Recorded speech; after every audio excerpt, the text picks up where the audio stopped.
Welcome to our channel. నేను నవీన్. పెద్దిరెడ్డి రామచంద్రారెడ్డి గారి అనుచరుడు ప్రస్తుతం వివాదాల్లో ఇరుక్కోబోతున్నారా? అయితే ఏ విషయంలో ఇరుక్కోబోతున్నారు? పెళ్ళైన మహిళతో నిజంగానే అసభ్యంగా ప్రవర్తించారా? పారిపోయే ప్రయత్నం చేశారా? ఇలాంటి అన్ని ప్రశ్నలకి కూడా ప్రస్తుతం నడుస్తున్న ఈ టాపిక్ పైన మనతో మాట్లాడడానికి పొలిటికల్ అనలిస్ట్ శ్రవణ్ గారు ఉన్నారు. సార్తో మాట్లాడదాం. నమస్తే అండి. నమస్తే అండి. ప్రస్తుతం పెద్దిరెడ్డి గారి అనుచరుడు పెళ్ళైన మహిళతో పారిపోవడానికి యత్నించినట్టుగా YCP social media wing person కూడా దీంట్లో ఇన్వాల్వ్ అయినట్టుగా రకరకాల కథనాలు వినిపిస్తున్నాయి. అయితే ప్రస్తుతం ఆ వాస్తవ పరిస్థితులు ఎలా ఉన్నాయి, విషయానికి వస్తే ఏం మాట్లాడాలి? వైఎస్ఆర్ పార్టీకి చెందినటువంటి publicity working president, publicity wing అని ఉంటుంది, దాని ప్రెసిడెంట్ ఎవరంటే హరిప్రసాద్ రెడ్డి గారని వైఎస్ఆర్ పార్టీ ప్రధాన అనుచరుడు, నాయకుడు. ఇతను చిత్తూరు జిల్లా పెద్దిరెడ్డి వైఎస్ఆర్ పార్టీ పెద్దిరెడ్డి గారి యొక్క ప్రధాన అనుచరుడిగా ప్రసిద్ధికి ఎక్కాడు. సో మొత్తం మీద పెద్దిరెడ్డి గారి శిష్యుడు. ఈయన ఏం చూస్తున్నాడంటే వైఎస్ఆర్ పార్టీ పబ్లిసిటీ వింగ్ను ఇన్ఛార్జ్గా వ్యవహరిస్తున్నాడు. ఇంతవరకు బాగానే ఉంది.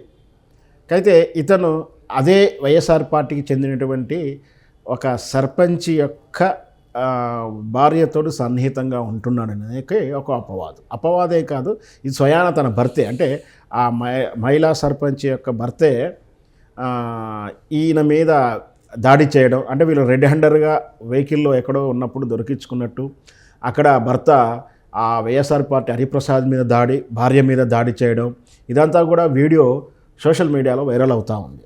అంటే వాళ్ళు సన్నిహితంగా ఉండడాన్ని లేదా వాళ్ళు కలిసి తిరగడాన్ని ఈయన సహించట్లేడు. ఇది వాస్తవం. ఈ భర్తే చెప్తున్నప్పుడు మనం దాంట్లో ఏం జరుగుతుంది, ఇంకా అబద్ధమా అని అనడానికి అవకాశాలు లేవు. మొత్తం మీద నిన్నగాక మొన్న జరిగినటువంటి జనసేన పార్టీ ఎమ్మెల్యే యొక్క రాసరీలలు మర్చిపోక ముందుకే దాన్ని స్ట్రాంగ్ కౌంటర్ ఇస్తూ వైఎస్ఆర్ పార్టీ నిన్న మొన్న 3 రోజుల నుంచి సోషల్ మీడియాలో ఉదరగొడతాము. అట్లాంటి సోషల్ మీడియాకు ఇప్పుడు ఇట్లాంటిది వార్త బయటికి రాగానే కొంచెం వాళ్ళని ఆటోమేటిక్గా మళ్ళీ వీళ్ళు ఎదురు దాడి చేయడం, అధికార పక్ష ఎదురు దాడి చేయడానికి అయితే అస్త్రం ఇచ్చినట్టుగా అయింది. అయితే అతను పెద్ద ఎమ్మెల్యే అయినప్పటికీ ఇతను మామూలు ఇన్ఛార్జి పార్టీ కార్యకర్త అయినప్పటికీ ఇష్యూ అయితే పార్టీలో స్త్రీల పట్ల అనుచితంగా ప్రవర్తిస్తున్న తీరును మనం ఇప్పుడు ఆలోచించాల్సిన ఉంది. ఎందుకంటే అధికారిక హోదా ఉండి సమాజం కోసం పనిచేస్తామన్నటువంటి ఈ రాజకీయ నాయకులు సమాజంలో ఉన్నటువంటి సమస్యలు తీరుస్తామని చెప్పి కంకణం కట్టుకున్నట్టుగా వీళ్ళు మాట్లాడే వ్యవహారాలు కాస్త తీరా వాళ్ళు స్త్రీ పట్ల ఇట్లా వ్యామోహంతో, ఇంత బలహీనతోటి, ఇంత సైకాలజీ షాడిజంతో ప్రవర్తిస్తున్న తీరు చూస్తే మనం అది ఏ పార్టీ అయినా సరే బాధపడాల్సిన విషయం. ఎందుకంటే స్త్రీ ఎందుకు అవసరాల రీత్యా తన ఉద్యోగం కోసం బయటకు వస్తుంది, లేదా ఇట్లా ఈమె సర్పంచ్గా అంటున్నారు, ఈమె కూడా ఏదో పని చేయడానికి, రాజకీయంగా సేవలు చేయడానికి, ప్రజల్లోకి తిరగడానికి అవకాశంగా తిరుగుతున్నప్పుడు పార్టీ కార్యకర్తగా తిరుగుతున్న స్త్రీని ఈ విధంగా మాయతోటో మభ్యతోటో లేదా జస్ట్ టెంప్టింగ్ లాంటి అవకాశాలు ఇస్తామను ఏదో ట్రాప్ చేసి ఇట్లా వివాహేతర సంబంధాలకు, ఎందుకంటే వైవాహిక జీవితంలో ఉన్న స్త్రీతోటి ఇట్లా వ్యవహారాలు చేయడం, నిన్నటి జరిగినట్టు జనసేన పార్టీ దాంట్లో కూడా ఆల్రెడీ వాళ్ళకు ఉన్నటువంటి వైవాహిక సంబంధంలో ఉన్నటువంటి డిస్టర్బెన్స్ని పెద్దగా చేస్తూ దాన్ని అడ్వాంటేజ్గా వాడుకోవాలని ప్రయత్నం చేయడం, అమ్మాయి తీరా బ్లాక్మెయిల్ చేసిందని రివర్స్ కేసు అయ్యి ఇప్పుడు ఇద్దరు పరుగు పోయింది. ఇప్పుడు హరిప్రసాద్ గారిపై ఫిజికల్గా దాడి చేశారంటే అది కూడా వాస్తవమే. ఖచ్చితంగా సోషల్ మీడియాలో చూస్తున్నట్టు వీడియో ప్రకారం చూస్తే ఆయన భార్యను కొట్టాడు, హరిప్రసాద్ మీద దాడి చేశాడు, హరిప్రసాద్ కారును ధ్వంసం చేశాడు. మొత్తం మీదకైతే హరిప్రసాద్ ఇంతవరకు అయితే వెళ్ళి కంప్లైంట్ అయితే ఇవ్వలేదు. సోషల్ మీడియాలో అయితే వీడియో వైరల్ అవుతుంది. గత ఉదయం నుంచి అనుకుంటా ఈ వీడియో వైరల్ అవుతుంది. మొత్తం మీద ఈ రాజకీయ నాయకులు ఎవరైనా సరే, వైఎస్ఆర్ పార్టీ అయినా సరే, ఇంకో ఏ పార్టీ అయినా సరే తరచూ వింటూ ఉన్నాయి ఇట్లాంటి వార్తలు. సో స్త్రీ పట్ల తన దగ్గర పనిచేసే స్త్రీను, లేదా తనతో పాటు కార్యకర్తగా పనిచేసే స్త్రీను, లేదా ఇంకేదో టికెట్ ఆశించో ఏదో చేసి వచ్చిన స్త్రీలను ఇట్లా మన సినిమా అవకాశాల కోసం వచ్చిన ఆర్టిస్టులు గారు కాస్టింగ్ కౌచ్ ఎలా చేస్తున్నారో ఈ రాజకీయ కౌచ్ కూడా ఈ విధంగా తయారవుతుంది ఈ మధ్యకాలంలో. వీటిని ఇలాగే కొనసాగిస్తూ ఇట్లనే ఇట్లా తప్పు చేసిన వాళ్ళని విస్మరిస్తూ వెనకేసుకొస్తే రాజకీయ పార్టీలు మాత్రం భవిష్యత్తులో ప్రజల ముందు దోషిగా నిలబడే అవకాశాలు. కానీ ఇప్పటికే ఈ అంశం బయటకు వచ్చిన తర్వాత ప్రత్యర్థి పార్టీలు ఏవైతే ఉన్నాయో ఆల్రెడీ వాళ్ళ అస్త్రాలను బయటకు తీస్తున్నారు.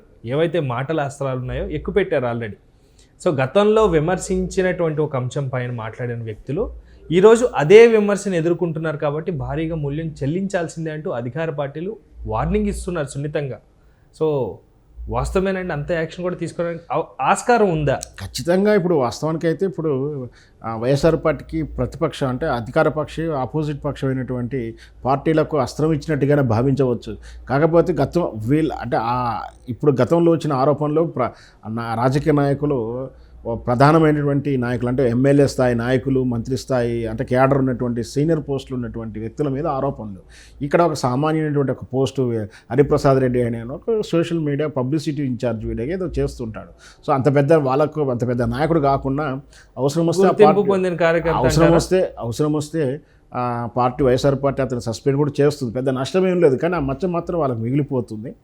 అమ్మాయి ఎట్లా అంటే ఎదుటివారిని విమర్శించేటప్పుడు తను ధైర్యంగా విమర్శించకుండా తన పార్టీలో కూడా ఇట్లాంటివి లొకలొకలు ఉంటే వాళ్ళకు కూడా కొంచెం మైనసే ఉంటుంది. మరి జగన్మోహన్ రెడ్డి గారు ఏ విధంగా స్పందిస్తారు, ఈ లేడీస్ పట్ల ఇటు అనుచితంగా వివాదంగా ఉన్నటువంటి వ్యక్తిని సస్పెండ్ చేస్తాడా, వాళ్ళని వెనకేసుకొస్తాడా చూడాలి. ఎందుకంటే మనం దువ్వాడ శ్రీనివాస్ గారి విషయంలో కూడా ఆయన పార్టీని సస్పెండ్ చేయడం, ఆ తర్వాత దాన్ని ఆ పార్టీకి అంటకుండా ఆయన ఏదో కాపాడుకునే ప్రయత్నం చేయడం ఇవన్నీ చూస్తూ ఉన్నాం కదా. మరి వేచి చూద్దాం, రేపు మాపు మరి వైఎస్ఆర్ పార్టీ లీడర్లు దీని మీద ఏ విధంగా స్పందిస్తారో వేచి చూడాలి. అసలు అయితే జగన్మోహన్ రెడ్డి గారు రీసెంట్గా పాదయాత్ర చేస్తా అంటూ ఒక ప్రకటన రిలీజ్ చేసిన తర్వాత ఇలాంటి అంశాలన్నీ కూడా పాదయాత్రకి ఇబ్బంది పెట్టడమే కాకుండా తలెత్తుకొని ఎవరినైనా మాట్లాడాలన్నా కూడా చిన్నబుచ్చుకునేతనంగా ఉన్నాయంటూ కూడా ప్రతిపక్షాలు ఎద్దేవా చేస్తూ ఉన్నాయి. ఖచ్చితంగా విలేకరులు అడిగినప్పుడు ఎవరు అడిగినా సమాధానం చెప్పలేక ఇబ్బంది పడే పరిస్థితులు వస్తుంటాయి.